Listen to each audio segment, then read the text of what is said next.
Hey guys, it's Danny. Alrighty, today we have quite the interesting case with this Cattleya orchid.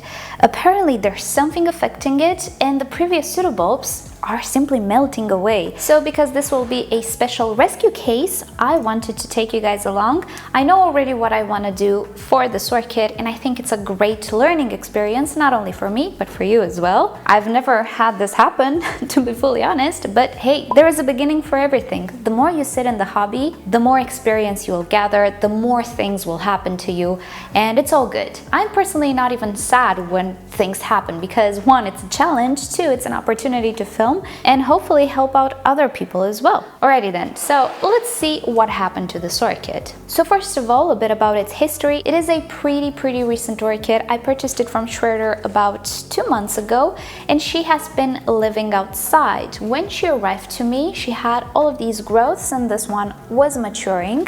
In the meantime, I potted it directly in my self-watering pots and she is starting to produce roots. She started to produce new growths. I'm not entirely sure how the older roots have fared.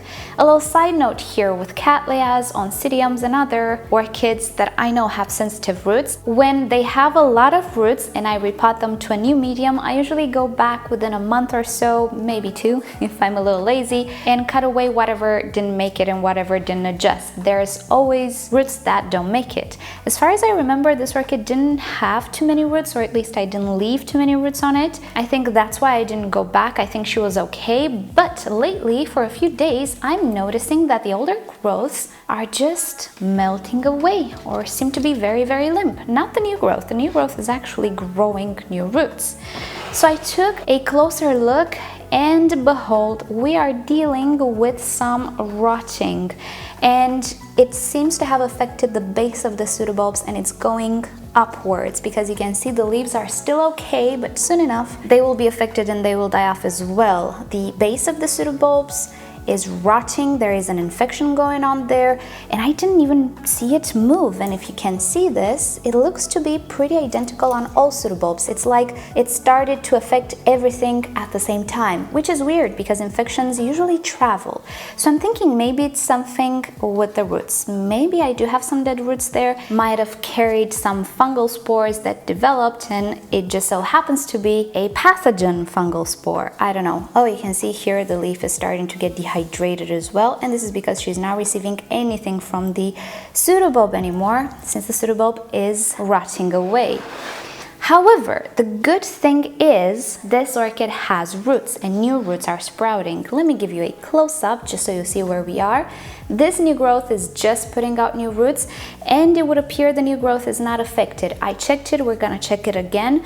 It's growing roots and they're actually actively growing. So I'm thinking today we will save the new growth and unfortunately we need to get rid of all of these old growths, which is tricky and sensitive because Sympodial orchids don't usually fare well if you separate a new growth which is not even mature. So for this reason, we will actually not cut away the new growth. What I intend to do is cut away all of these pseudobulbs and maintain the rhizome because the rhizome actually has some roots which I believe are good. We're gonna find out. So at least that's the theory, that's what I will try to do. First of all though, we need to unpot this orchid, see what's in the pot, and we're gonna go from there. So let's see.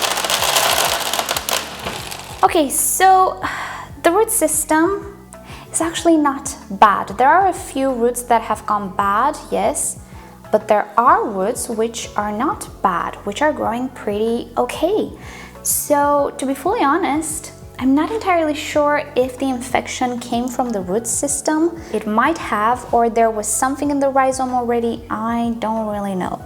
I really hope it's not going to travel to the new growth, but this is already advanced and it didn't travel, so I'm really hoping it's not going to affect the new growth. So I have a sterilized pair of pruners. First I'm gonna go in and cut away all of these dead roots. The way I know they're dead is by pressing. If the root is firm, like this one, it's still alive, it's still good. But if the root is mushy, hopefully you can see by me pressing, there's no substance in this root is dead. So I can cut it away.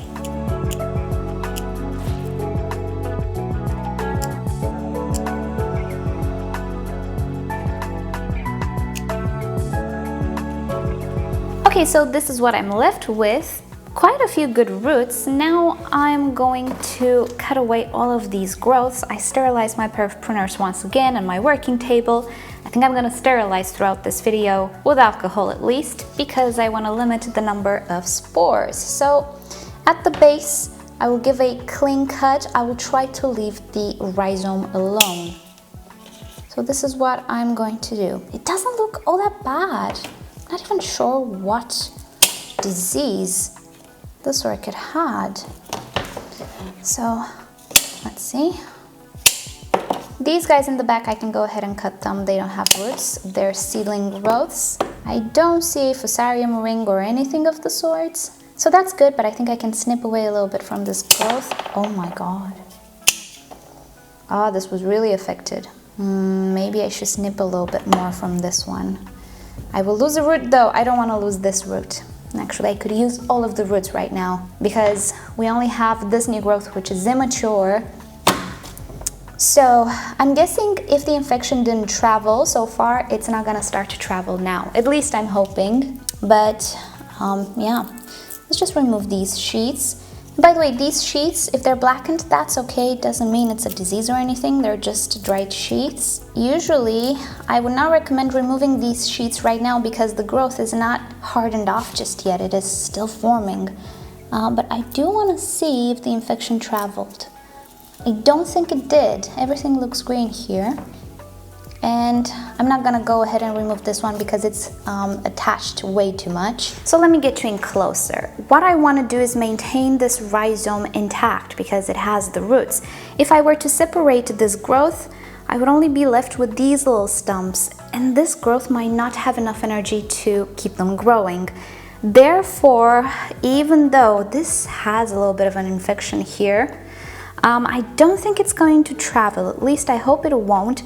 I think that if I remove this, it's gonna be worse. So I'm hoping that my judgment is correct on this one. I'm going to leave this stump. I'm just going to apply some stuff on it. So this is the rhizome. When an orchid has pseudobulbs or canes, you cannot really see the rhizome, but now that they're cut, you can see everything that connects each pseudobulb is called the rhizome.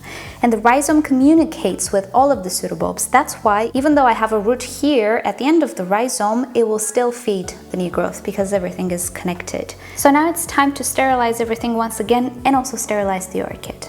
So to sterilize the orchid, I will use hydrogen peroxide 3% concentration. I wouldn't go with higher concentrations because there is a chance it will affect the root tips, which are very sensitive. And what I will do is spray the entire root system, the rhizome everywhere where I cut, and the base of the new pseudobulb. I will not spray inside the crown or anything. I don't want to rot it, and also we have no issue here. The issue is on the rhizome. So, oh, I just prepared new solution. There we have it. Gonna spray liberally. And at this point, the orchid should start fizzing. I think you can hear it. That's okay, that's supposed to happen with hydrogen peroxide. So as it fizzes away, I'm thinking I'm going to repot it in sphagnum moss in a different pot, a plastic pot, simply because I want to monitor its evolution. I'm not going to put it outside. I will actually try to baby it a little bit because she's very, very sensitive. There are no more storage devices, no more old growths.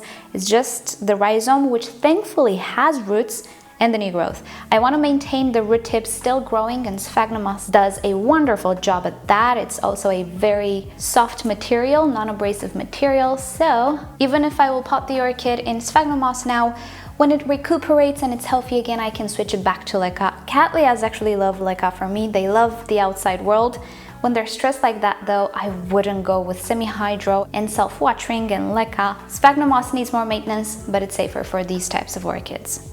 So I have a medium-sized plastic pot. I already moistened my sphagnum moss, and I'm just going to place sphagnum moss very, very loosely in my pot. A little too much, okay? And then just place sphagnum moss around the orchid. Notice that I didn't bother removing the leca on this root. Leca does not decompose, it's not gonna do any harm, so no point in actually bruising the roots, more than I already did when I repotted this orchid. So I'm just gonna leave them there and place sphagnum moss again loosely around the roots of my orchid. And here we have it. Because my moss was already wet, no point in watering it once again. I also didn't bother putting too much sphagnum moss just to fill the pot. It's not why we're using the moss, and anyway, this is not the final pot this orchid will reside in. My main concern was to get all of the roots in contact with the moss and also bring the fresh new root tips closer to the moss. Higher humidity will stimulate them to continue to grow. They will not stop growing, as it sometimes can happen with dry conditions, and I want them to hit the moss very, very fast just to have some moisture there when they're capable of absorbing water. Now, I'm not going to bother with putting cinnamon dust and all of these things that I cut. I will, however, place it on this growth because this has an active infection that I need to take care of. And maybe the hydrogen peroxide didn't really finish it off. I'm going to use cinnamon dust just to dry it out.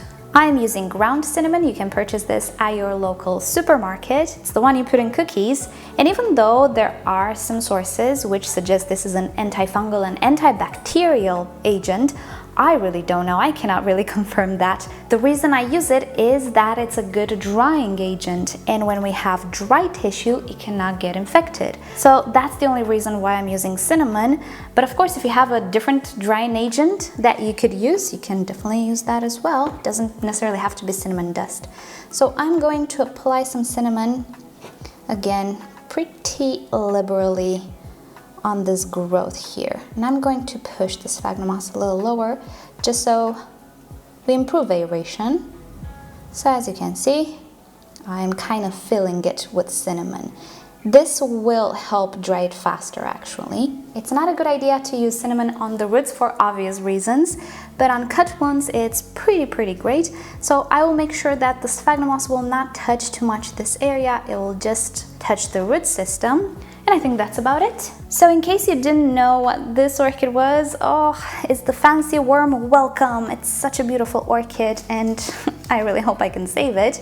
But I think this is the best way that I can go about things rather than just letting it be and hope that nothing bad will happen. And I already suspect that there will be some comments asking, well, what do orchids do in nature? Because there's nobody to save them there.